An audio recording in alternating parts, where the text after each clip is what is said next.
There's this video game that came out in 1994. A fighting game, across multiple platforms. Stories have been told about the legacy it left behind. A video game that has been shrouded in infamy for decades.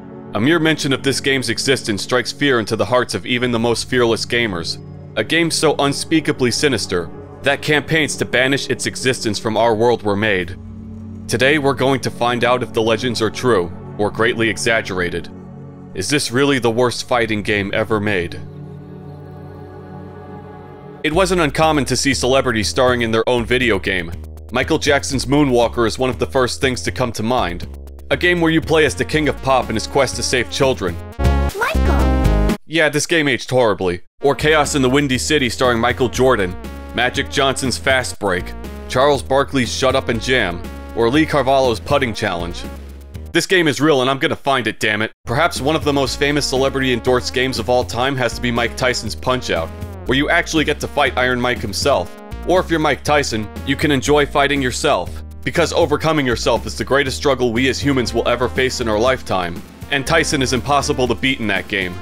Now you understand our pain, Mike. And this also includes other various sports games like NBA Jam or the Madden games, or licensed games based off TV shows and movies, like the one I just played for this channel, or God forbid, Revolution X starring Aerosmith. Seriously, why do I own this game? And the 90s is when FMVs in games really started taking off. Live-action videos and cutscenes with more recognizable actors and personalities. Here's Sergeant Arlie Ermey and Debbie Harry from the band Blondie in the Sega CD game Double Switch. Here's Malcolm McDowell and Mark Hamill in Wing Commander 4. Here's David Bowie in Omicron, the Nomad Soul. If I could trade this game's existence for Lee Carvalho's Putting Challenge, I'd do it in a heartbeat. Even the Wu-Tang Clan got their own fighting game, years before Def Jam. If you chose this over Def Jam, then we need to step outside and have some words. This is all nothing compared to what we are seeing today. Norman Reedus in Death Stranding, Ronda Rousey in Mortal Kombat 11, or Jeffrey Dean Morgan as Negan in Tekken 7 are some of the more recent examples. But Shaquille O'Neal is the star of his own fighting game. How the fuck did this happen? The MVP of the regular season, the MVP of the All-Star game, and the MVP of the finals. For starters, Shaq was one of the biggest NBA stars at the time. I mean that in a figurative and literal sense. The guy was over 7 feet tall. He could practically hit a slam dunk without having to stand on his toes. Look, I'm not gonna stand here and pretend that I know jack shit about basketball. I don't watch sports and most sports games are worthless to me. Here's all you need to know about Shaq. He was a man of many hats. He was an athlete, an actor, a rapper, and he was the star of his own fighting game. He could do anything, except shoot free throws. And just because you could do anything, doesn't mean you should. I know this man is so huge that he could probably crush my skull with his pinky finger if he caught me talking smack about him. But because I played Shaq-Fu for about a week straight, I welcome my inevitable death with open arms. I no longer fear hell, because I played Shaq-Fu. Shaq-Fu was published by the king of terrible business decisions, Electronic Arts.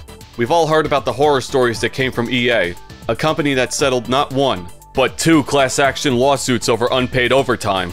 A company that published Anthem, a video game that crashed PlayStation 4s, and a company with a higher kill count than the Son of Sam.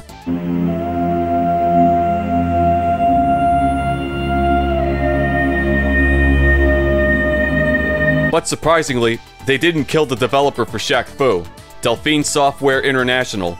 They, like most of the devs I've covered, went bankrupt. This happened after they were sold to Doki Denki, who also went bankrupt too. Delphine was a French developer responsible for games like Another World, Flashback, and a bunch of point-and-click, narrative-driven games. And if you look at their library of games over the years, you'll notice a lack of fighting games, with the exception of Shaq-Fu, the 7'1" skid mark on their otherwise respectable resume. Delphine had no experience with fighting games prior to Shaq-Fu, and their style of rotoscoped animations would be a huge detriment to the gameplay. You know, I didn't really have the highest of expectations going into this game, but I must admit that presentation-wise, this game isn't half bad actually. The animations on the characters are completely impractical, but all these frames of rotoscoped animation are fluid and really well done. Delphine Games tried to replicate the subtle, realistic movements of real people in the real world. Each minor detail is painstakingly animated with numerous animation frames in between. And I'm surprised the Genesis or SNES cards have enough memory for all these frames. While this unique style would be impressive in a game like Flashback, in a fighting game, not so much. It handles like shit most of the time. It's responsive, but aggravatingly slow. Just look at how fast Shaq walks. Better pace yourself there, Diesel. You got a big charity game tonight. The simple act of jumping is also delayed beyond belief, because it's trying to add realism to simple jumping. Because when we jump, we don't just go straight into the air. We're not Mario. We bend our knees before we lift off the ground, and we spring upward. Everything video games have taught me is a lie. Lies. Everything is lies. But if it's trying to be realistic, you wouldn't be jumping over 10 feet in the air every time. I don't care if Shaq is an NBA legend, or the master of Shaq-Ito. They really gave Shaq too much creative control. But trying to add realism in a game where an NBA star fights an ancient sorcerer mummy is like adding thumbtacks to a bowl of Cheerios. It just doesn't work. One thing that does bug me is how small the characters actually are. If I put Shaq next to Ryu and scale them accordingly, he's a toddler in comparison. Ironic considering the man is a 7'1" giant in real life, and Ryu is about 5'9", give or take. As for the stages, they're not bad either. I was going into this game thinking it was gonna look like Kasumi Ninja in Microsoft Paint, but I am down with this aesthetic. Is Shaq-Fu really the worst fighting game ever when the game has a presentation this good? I wouldn't mind throwing a few of these stages in my Mugen folder unironically. These stages aren't as busy as something you would see in the backgrounds of Street Fighter 2, or anywhere near as memorable, but they really don't need to be. The foreground doesn't intrude and block the screen, which is nice. Even the parallax scrolling has these subtle details going on in the back, like the cave's reflection in the water adjusting for the camera in the mine stage. That's pretty cool. We also got daytime and nighttime variations for some stages. Effort was actually put into this game. You do get some stages where there's just weird stuff all around, like this laboratory full of people in vats. Good Lord, what is happening in there? I have no idea what is going on. I didn't sign up for this. I was told this was going to be a fun and totally not creepy adventure. Why the fuck did you lie to me, Shaq? Wait, if Shaq loses, does he get put in one of those vats? I am tempted to throw the round just to see if he does.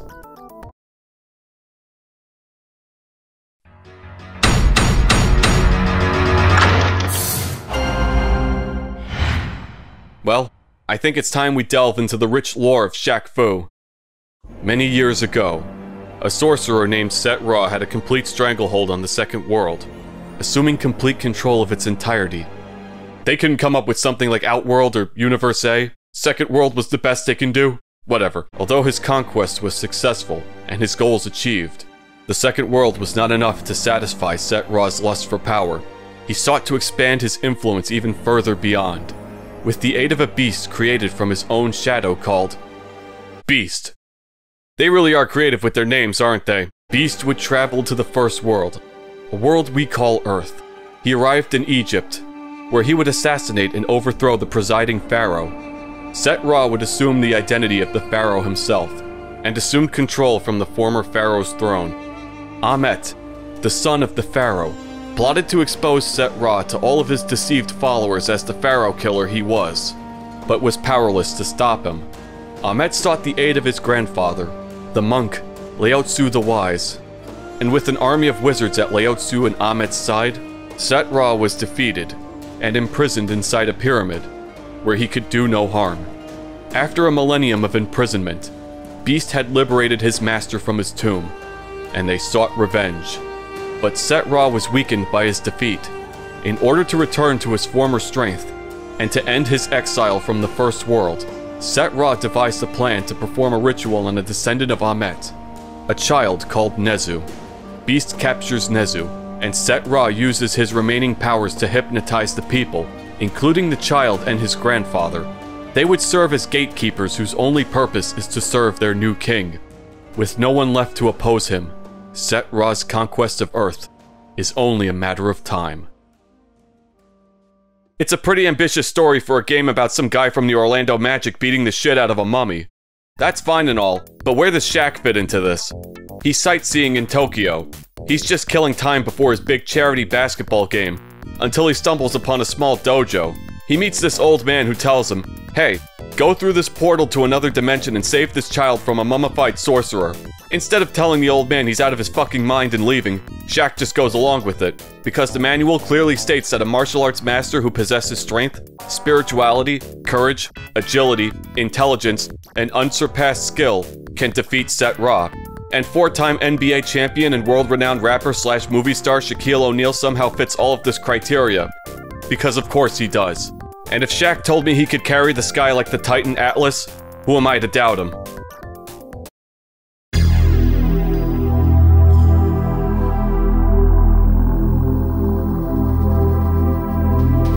So, games like Mortal Kombat and Killer Instinct were already out at the time. Fighting games with villains who wanted to take over the world.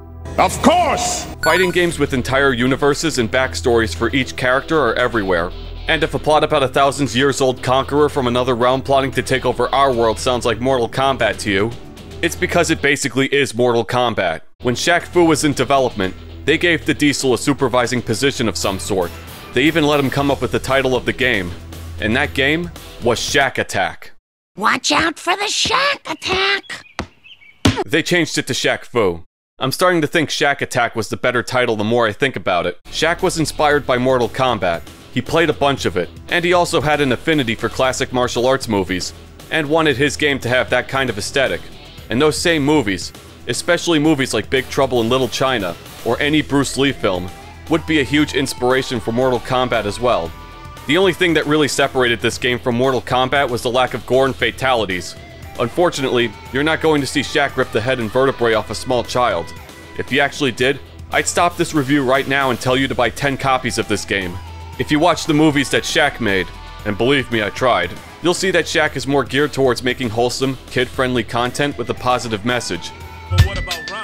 I could hold my own. Knick-knack, Shaq Attack, give a dog a bone. His rap lyrics barely have that much vulgarity in it compared to everything else that was out at the time, or even now. Image is everything to one of the most popular athletes of all time, and he always came off as a gentle, charitable giant who appreciates his fans. The only time you can really hate him is if you bet money on the Lakers and it's his turn to free throw. This joke will never get old to me, and Shaq-Fu wasn't the only one taking, quote, inspiration from Mortal Kombat. There's just too many to count. Primal Rage, Kasumi Ninja, Eternal Champions, Tattoo Assassins, Time Killers, even Naughty Dog with Way of the Warrior. The people who worked on Crash Bandicoot made a fucking combat clone, featuring music from White Zombie. Way of the Warrior has the same problem that Shaq-Fu has. It has all the makings of a decent game, a talented developer with the celebrity name behind it, but the sum of its parts don't add up to the whole.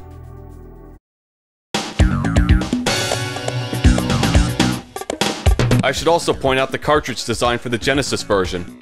It's a much larger one than the typical officially licensed Sega cart. It even comes with a yellow tab on the side. The yellow tab doesn't actually do anything. The reason is that EA reverse engineered their own dev kit for the Sega Genesis. The story goes that EA didn't want to pay any licensing fees to Sega, so they just cut out the middleman, made their own games, and sold them unofficially.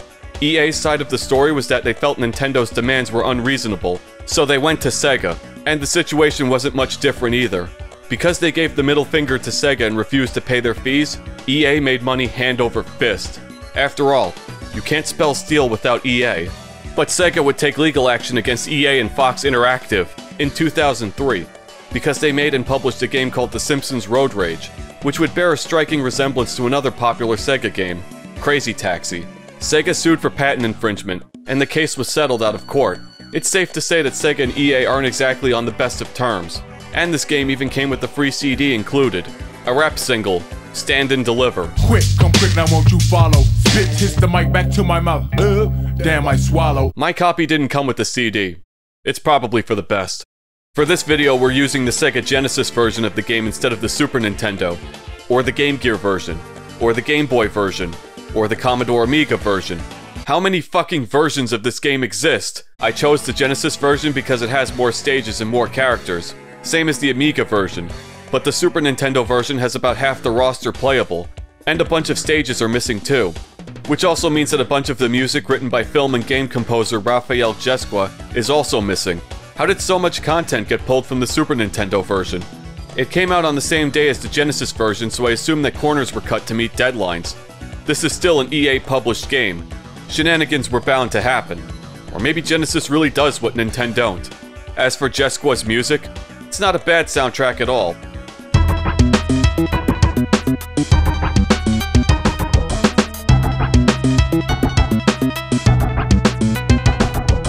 The SNES version is fine, but it's no Chrono Trigger. Some tracks in the Genesis version sound like your digestive system after eating Taco Bell at 7 AM.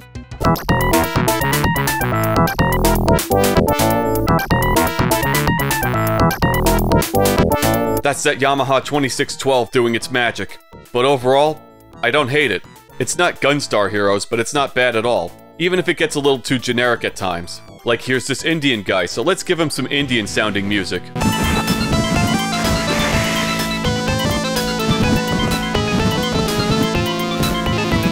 Or here's this Chinese dojo in the middle of Tokyo, which isn't even close to the same country. What the fuck? So let's give it some Chinese sounding music. I will admit it does make for some decent background noise for this video, and after listening to the Super Nintendo Home Alone 2 soundtrack, anything sounds like Mozart at this point. If Shaq-Fu really is the worst Genesis soundtrack for you, let me remind you about a little game called... And the audio? The audio suffers in this version. It's either too quiet or too compressed, and I can barely make out most of the sounds. And before you blame it on the Genesis, this is what the PCM channel in Dynamite Heady sounds like. You've got a secret bonus point. That's a damn good quality sample right there. I don't see a real winner between the two audio-wise, so if you like one over the other, I really don't care. The Genesis version has some more flaws. More characters means a longer story mode. For some that might be a positive, but that means I have to play Shaq-Fu longer and fight more people. Kill me. And the Genesis version suffers from what I like to call the Street Fighter II problem. Shaq-Fu is a 6-button game, but you only have 3 buttons on the controller to work with. Something is very wrong here. So unless you invested in a 6-button controller, you will run into the Street Fighter II problem. When Street Fighter II, a 6-button fighting game, was ported to the Genesis, a workaround for the 3-button controller was necessary. The 3 buttons would be mapped to punches and you couldn't kick, or vice versa. If you press start, the 3 buttons would change between punches and kicks. And Shaq-Fu on the Genesis does the same thing. A, B, C are special, light kick and heavy kick respectively. A also grabs at close range too. Press start and the buttons become taunt, light punch and heavy punch. So how do you pause the game then? Press start while holding down all 3 face buttons. If you have a 6-button Genesis controller, or a Super Nintendo controller, you can disregard everything I just told you. Now, about the gameplay. Where do I even start? How about the story mode? It's your typical arcade mode.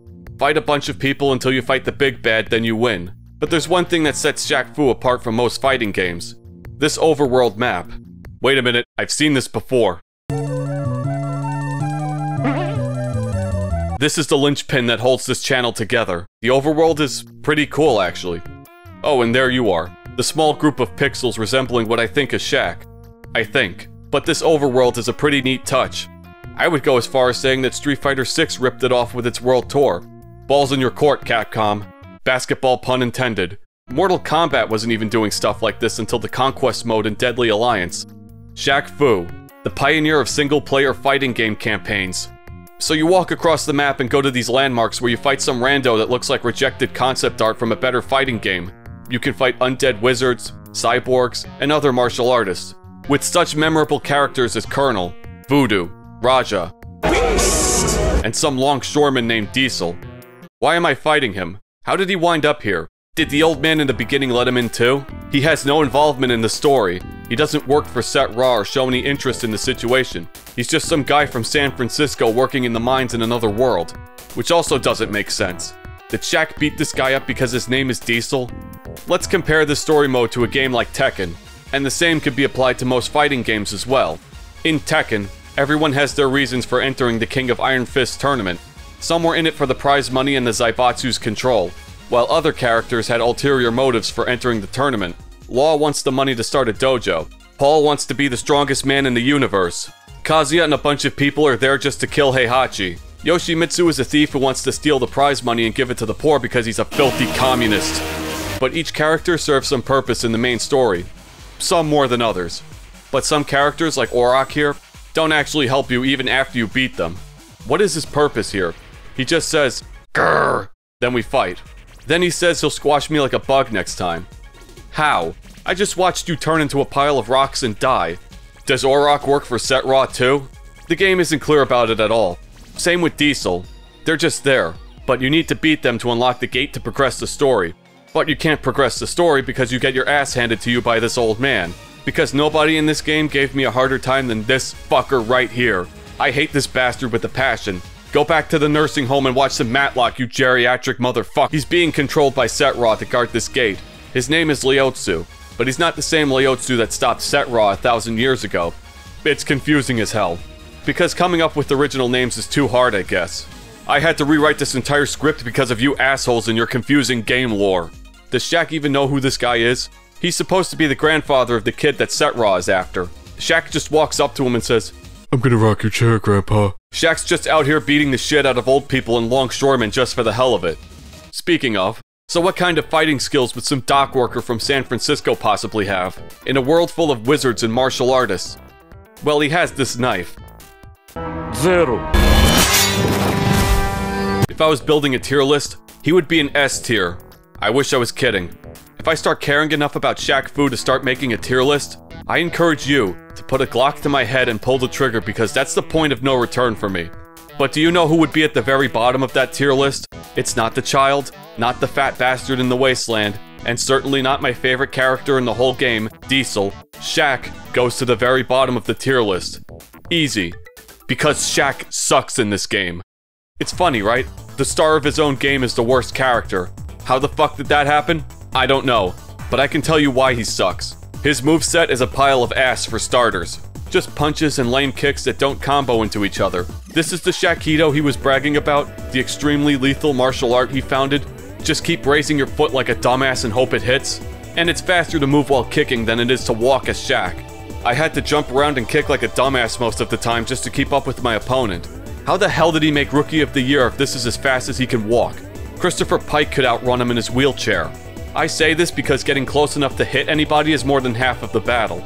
And it doesn't help that everyone else is incredibly overpowered in comparison to Shaq. You get zoned hard in this game, especially when they can zone from the other side of the screen. How the hell do you catch up to people who can shoot lightning from practically anywhere, or shoot bullets, or spam Hadoukens, or kill you by shouting, or stab a voodoo doll of you at any time? I will admit I do like the voodoo doll attack. When it's not happening to me. Everybody gets teleports, projectiles, weapons, dash attacks, and all kinds of cool special attacks and you can't do shit. They can do their moves as many times as they want. Balance does not exist in Shaq-Fu. Only pain, suffering, and regret. He does actually have some special moves, but I'll talk about it in a minute. Kaori was one of the tougher fights in the game. No better example of how stupid Shaq-Fu actually gets. Just bear witness to her being untouchable for an entire round straight.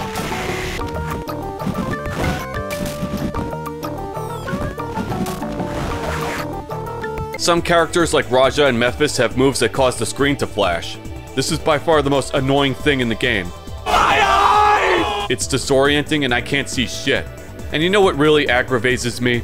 Sometimes they get a free hit because I can't see a damn thing. Or I whiff an attack because I still can't see a damn thing. But Shaq isn't entirely useless. He does have some commands. He can actually teleport, but it only works when you hold the attack button when an enemy is dizzy. I still have to catch up to them normally, and each character has a run. That's adorable. This game thinks it's MK3 now. But the run sucks. It leaves you wide open for whatever bullshit the other guy has. Pressing down and A creates a shield to block projectiles. I barely ever use it because hitting down and A to block just doesn't feel right at all. You still press back and down back to block, so make it back instead of down because it makes sense. Quarter circle forward and C does a roundhouse kick that I don't really get much use out of because the range is crap. Or it gets ducked. And forward back forward A makes Shaq throw up Shaq-Uriken. A projectile that is so slow, the enemy has already read my attack an hour in advance and is blocking before the thing even leaves Shaq's hand.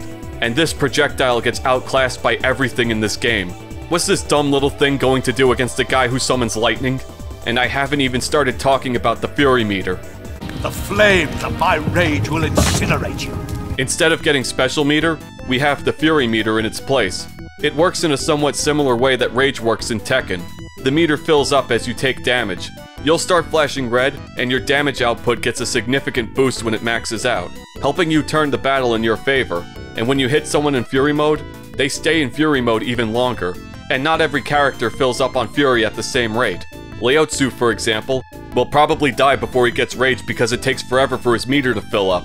And then someone like Beast will get a paper cut and fill his entire meter in no time. This asshole is broken in this regard. On top of his fast speed and already crazy damage output, Beast is by far the most OP character in Shaq-Fu, second only to Diesel, and he's not even the final boss. I already discussed how every fight is one-sided and comically unfair to you. Normally you would have a 50-50 chance of winning, but I'm the genetic freak, and I'm not normal. I have at least a 66 2/3 chance of winning because Set-Ra knows he can't beat me. I don't feel very Shaq-tastic right now. Let's also discuss more of the things that suck in this game. Dizziness. Just because Street Fighter does it, doesn't mean that your game needs to do it too. And you have to button mash out of it too, just like in Street Fighter.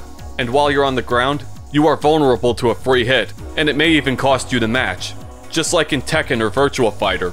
And you wanna know what's bullshit? I beat the crap out of the computer and I hardly ever saw them get dizzy.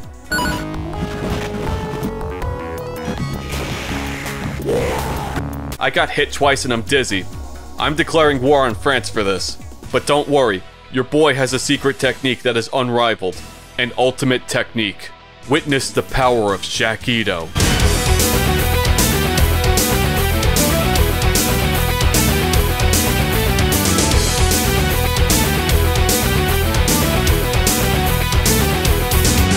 Yeah, the gameplay sucks. I just mash kick or punch when someone's in the corner, which is a death sentence if you get trapped. Look at how helpless they are. Even with Rage, they still can't do anything. A lot of my playthrough was just me throwing up my arms and going, fuck it, because there really is no strategy going into this game.